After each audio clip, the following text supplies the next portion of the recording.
My name is Bill Knott Jr. Been a police officer for 38 consecutive years, 28 years in an urban police department. Since then, retiring and moving on to the PD that I'm in now, which is Ledger, Connecticut PD. It's a rural town, so I've had the best of both worlds, urban and rural. During that time, I've been in K-9 for over 30 years, training dogs and training K-9 teams in advanced tactical patrol, as well as training police officers in those same procedures. Okay, approximately a year ago, I was introduced to the Vector Shield. We did a school in the state of Rhode Island with police officers from 3 different states. I went through the Vector Shield instructor course. Since then, I've carried one in my cruiser with me. In the last year, I've deployed it no less than a dozen times. During that time, it's provided me the versatility and safety that a bigger shield would not, simply because we don't have enough to put in every cruiser. But if this is accessible, cops will use it. If it's not accessible, they won't use it.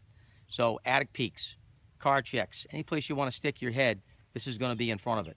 Any type of barrier you can place between yourself and a bad guy that can be ballistic as well is without a doubt a necessity for any patrol officer. Car stops, it's great. It's great on the approach. If someone was to stick a firearm or a blunt or a sharp instrument out the window, it's a defensive tool, it's a barrier. It can be used as an impact weapon if you choose to do so and you're justified to do so. As you're walking away, it gives a barrier, whether you're backing up or walking sideways back to your car. Anything that you can put between you and the bad guy is going to help you. Critical distance is very important to surviving on the street. I can reach this shield sitting next to me in the cruiser in less than 2 seconds. I can have it up and protecting me in that time from a sitting position in the cruiser. The shield in a domestic dispute, to me, the approach is very important. We deal with a lot of animals in our community. Not all are tied up. Not all have electric fences. So it can safely get me to the house. I can use it as a barrier for any type of dog or animal that approaches me. I can also bring it in the house if, in fact, the threat assessment dictates I do.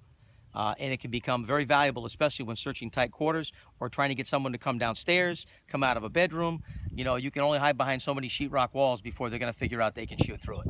Now, how many departments are using the Vector Shield in Connecticut and Rhode Island? Connecticut and Rhode Island right now, I'd say there are probably 8 to 10 PDs that are using the Vector. How do they like it? They like it, not one complaint. K-9 guys love it. Their backup guys can carry it. It's, like I say, it's versatile, it's light. There's no fatigue in using this. You can reload your weapon safely with it. It's just a very practical tool for our K-9 guys.